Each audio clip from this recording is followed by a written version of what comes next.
नमस्कार, मैं ऋतिक पांडे और आपका स्वागत करता हूं अपने YouTube ट्यूटोरियल में। आज की इस वीडियो में हम लोग साइंस के चैप्टर मोशन को पढ़ने वाले हैं। यहाँ पे हमारा 5 टॉपिक होगा जो बहुत ही कम समय में और बहुत ही अच्छे तरीके से एक्सप्लेन होने वाला है। तो प्लीज़ वीडियो में लास्ट तक बने रहिएगा और चैनल पे नए हैं तो वीडियो को लाइक कर दीजिएगा और चैनल को सब्सक्राइब कर दीजिएगा। चलिए शुरू करते हैं। विराम को जानना, विराम अवस्था क्या होता है किसी वस्तु के लिए। तो देखिए, विराम अवस्था का मतलब होता है रेस्ट। ऐसे ही दिख रहा है, रेस्ट मतलब वो आराम कर रहा है ना। यानी मान लीजिए कोई फुटबॉल है और उसे रखा गया है, वो हिल डुल नहीं रहा है, तो वो रेस्ट में कहलाता है। और ऐसे कोई चारपाई है,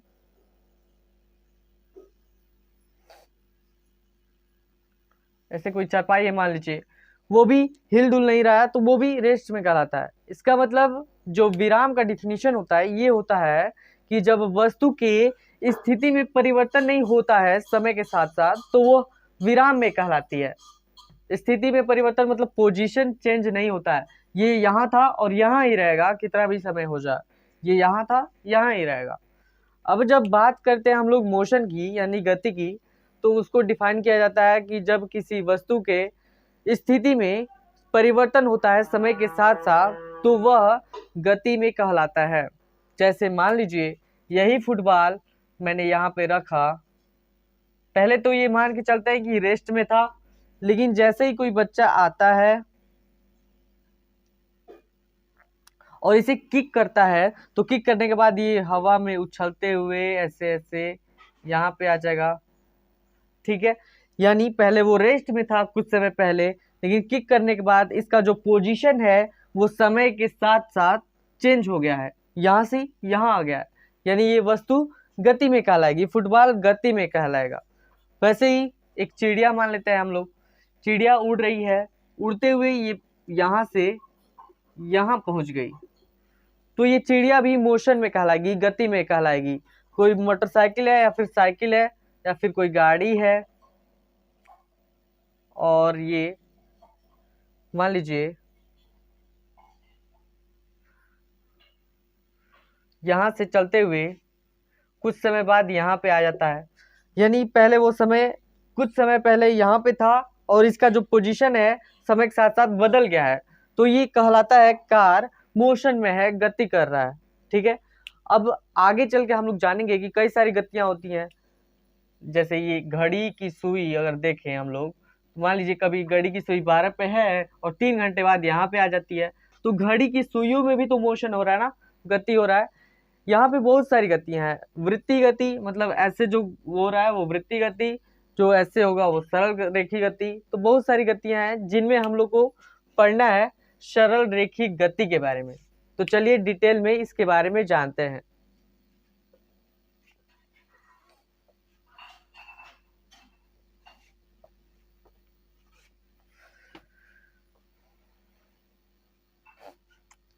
जैसा कि अभी मैंने बताया था, एक कार था यहाँ पे और वो कुछ समय बाद रोड पे चला आ रहा था यहाँ पे, तो आपने देखा कि वहां स्थिति में परिवर्तन हो रहा था। और एक चीज और नोटिस किया होगा, वो जो गति हो रही थी वह एक ही रेखा पे हो रही थी, एक ही दिशा में हो रही थी। यानी ये जो गति होती है ना वो सरल रेखी गति होती है। डिफिनीशन हम लोग ऐसे देंगे कि ऐसी गति जो एक ही पथ पर यानी एक ही दिशा में गति हो, उसे हम सरल रेखी गति कहते हैं, यानी सिंपल लीनियर मोशन कहते हैं। फिर से अगर घड़ी की बात की जाए, तो घड़ी की सुइयों में, घड़ी की सुइयां एक वृत्तीय पथ पर गति करती हैं, तो वो रेखी गति नहीं कहलाता है। मतलब रेखी गति वही होगा जिसमें जो स्थिति में परिवर्तन हो, जिसमें जो गति हो वो एक सीधी रेखा में हो, एक ही दिशा में हो। ऐसी गति को हम लोग सरल रेखीय गति कहते हैं। जैसे ये हो गया गाड़ी एक रोड पर चलना, सरल रेखी गति। एक बच्चे का कहीं किसी रोड पे दौड़ना, वो भी सरल रेखी गति हो जाएगा। लेकिन वही बच्चा अगर पार्क में गोल गोल घूम रहा है तो एक सरल रेखी गति नहीं कहलाएगा। अब बात करते हैं हम लोग एक समान गति की और असमान गति की। तो उसको डिफाइन करने से पहले, एक समान गति और असमान गति को डिफाइन करने से पहले मैं चाहूंगा कि आपको दूरी और विस्थापन का कंसेप्ट समझाऊं। तो चलिए दूरी और विस्थापन के बारे में थोड़ा जान लेते हैं। सबसे पहले बात करते हैं दूरी की। दूरी, जिसे हम लोग कहेंगे डिस्टेंस इंग्लिश में। डिफिनीशन तो ये होता है कि किसी वस्तु द्वारा तय की गई कुल लंबाई को ही दूरी कहते हैं। और विस्थापन का ये डिफिनीशन होता है कि वस्तु द्वारा प्रारंभिक स्थिति और अंतिम स्थिति के बीच के अंतर को विस्थापन कहते हैं। यानी दो बिंदुओं के बीच की जो न्यूनतम दूरी है वही विस्थापन कहलाती है। अब इसे समझते हैं एक एग्जाम्पल के द्वारा।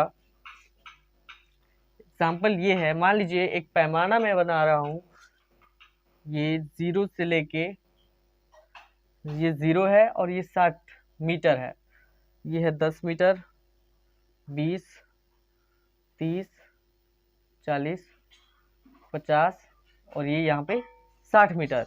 अब मान लीजिए कोई वस्तु है, ये वस्तु है और कुछ समय बाद ये वस्तु आ जाती है 60 मीटर पे, यानी यहाँ पे मान लीजिए ये ए पोजीशन है। अब 60 मीटर के आने के बाद वो वस्तु फिर से वापस आती है 40 मीटर पे, यानी बी पोजीशन पे।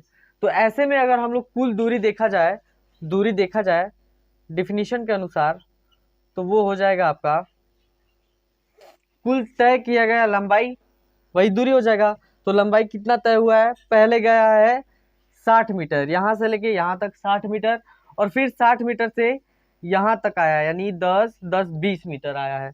तो कुल जो दूरी होगी वो हो जाएगी OA प्लस AB, यानी यहाँ से लेके यहाँ तक की दूरी और फिर यहाँ से लेके यहाँ तक की दूरी, यानी ये हो जाएगा 60 और यहाँ से लेके यहाँ तक हो जाएगा 20, यानी ये हो जाएगा 80 मीटर।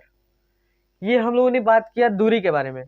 वही जब विस्थापन के बारे में बात करते हैं तो विस्थापन का डिफिनीशन यही था कि वस्तु द्वारा तय किया गया कुल दूरी नहीं होता है, वस्तु के द्वारा प्रारंभिक स्थिति और अंतिम स्थिति के बीच की न्यूनतम दूरी को ही विस्थापन कहते हैं। यानी ये एक बिंदु है, ये पहले यहाँ पे था और लास्ट में घूमते घूमते कितना घूमा फर्क नहीं पड़ता है, घूमते घूमते आ गया यहाँ पे बी पे। तो इसके और इसके बीच की जो न्यूनतम दूरी होगी कितनी है, 10, 20, 30, 40, यानी यहाँ पे विस्थापन क्या हो जाएगा 40 मीटर। तो ये होता है दूरी और विस्थापन में अंतर। एक और एग्जांपल बहुत बार आपको दिया जाता है क्वेश्चन में कि एक घड़ी की सुई है, वह घूमते घूमते, पहले मान लीजिए वो 12 पे थी घंटे की सुई और घूमते घूमते फिर यहीं पे आ गई। तो कुल दूरी बताइए और कुल विस्थापन बताइए। तो जैसा कि हम लोग देख रहे हैं कि यहाँ अगर दूरी की बात किया जाए तो दूरी वृत्त की परिधि के बराबर होगा, क्योंकि वृत्त की परिधि पे ही चल रहा है, 2πr होगा। लेकिन विस्थापन की बात की जाए, विस्थापन देखेंगे हम लोग पहले कहा था और लास्ट में कहा है। तो पहले यहीं पे था और घूमते घूमते यहीं पे आ गया है, यानी जो फर्स्ट पॉइंट है, फर्स्ट पोजीशन और लास्ट पोजीशन वो सेम हो गया है। तो ऐसे में हम लोग कहते हैं कि विस्थापन कुछ नहीं हुआ, विस्थापन 0 हो गया। ठीक है, अब बात करते हैं हम लोग एक समान गति क्या है, यूनिफॉर्म मोशन क्या है। आइए अब एक समान गति यानी यूनिफॉर्म मोशन को देखते हैं। अभी हम लोगों ने पढ़ा था जो मोशन होता है वो स्थिति में परिवर्तन को दिखाता है समय के साथ साथ, ठीक है। लेकिन जब एक समान गति करते हैं तो इसका मतलब ये होता है, जैसे मान लीजिए ये पैमाना दिया गया हो, ये 0 किलोमीटर है, ये 5 किलोमीटर, 10 किलोमीटर, 15 किलोमीटर, 20 और ये 25 हो। अब मान लीजिए कोई वस्तु है या फिर कोई गाड़ी ही समझ लीजिए जो यहाँ से चलती है और 1 सेकंड में पहुंचती है 5 किलोमीटर पे, फिर से अगले दूसरे सेकंड में यहाँ से लेके यहाँ तक जब 2 सेकंड होता है तो ये पहुंचती है 10 किलोमीटर पे, फिर 3 सेकंड होता है तो पहुंचती है 15 किलोमीटर पे, यानी यहाँ पे 3 सेकंड में, फिर चौथे सेकंड में पहुंचती है यहाँ 20 किलोमीटर पे। अब आप इससे क्या देख रहे हैं, यहाँ पे आप लोग को कंफर्म हो रहा होगा, क्लियर हो रहा होगा कि ये 1 सेकंड में 5 किलोमीटर, फिर से यहाँ से लेके यहाँ तक 1 सेकंड में फिर 5 किलोमीटर, फिर 1 सेकंड में 5 किलोमीटर और फिर 1 सेकंड में 5 किलोमीटर। यानी समान समान समय अंतरालों में वह समान समान दूरी तय कर रही है वह गाड़ी, तो वह कहलाएगी एक समान गति कर रही है। इसका डिफिनीशन हम लोग ऐसे लिखेंगे कि कोई वस्तु जब समान समय अंतरालों में समान दूरियां तय करती है तो वह एक समान गति कहलाती है, जैसा कि मैंने यहाँ पे आपको एग्जाम्पल से समझाया है। अब फिर वही जब उल्टा हम लोग पढ़ते हैं, असमान गति,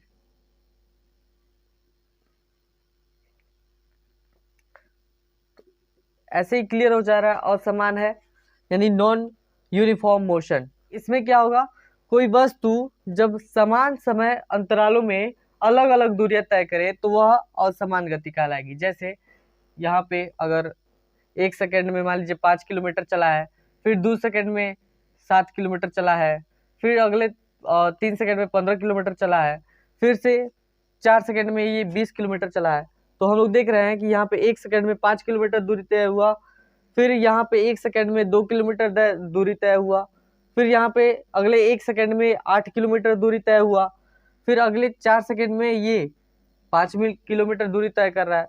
तो यहाँ पे समान समय अंतरालों में अलग अलग दूरी तय हो रहा है। जैसे एग्जाम्पल ले लेते हैं हम लोग, कोई गाड़ी सवार किसी रोड पे जाता है, हाईवे पे, तो देखते हैं कि बहुत अगर ट्रैफिक लग गया तो वो धीरे चल जाता है, फिर जब बहुत खाली दिखता है तो वो तेज हो जाता है, फिर वो ट्रैफिक दिखता है तो बहुत ही धीरा हो जाता है। इसका मतलब कि समान समय अंतराल में उसकी जो चाल है, चाल की वजह से उसकी दूरी अलग घटती बढ़ती जा रही है, तो यहाँ पे वो जो गति कहलाएगी वो असमान गति कहलाएगी। लेकिन समान गति का एग्जाम्पल आप देख सकते हैं, जो एरोप्लेन है, अगर वो हवा में उड़ रहा है, हवा में तो कोई ट्रैफिक मिलेगा नहीं, और हवा में वो अगर 300 किलोमीटर की स्पीड से लगातार चलता जा रहा है तो वो समान गति का एग्जाम्पल हो सकता है। अब समान गति हो गया, एक समान गति और असमान गति हो गया, तो मिला जुला के ये टॉपिक जो पांचों था वो खत्म हो गया है। और आशा करता हूँ कि आपको ये वीडियो समझ में आई होगी। वीडियो अच्छा लगा तो लाइक कर दीजिएगा। वीडियो में हम लोग नए न्यूमेरिकल के साथ मिलेंगे और नए टॉपिक के साथ मिलेंगे। तब तक के लिए नमस्कार, धन्यवाद।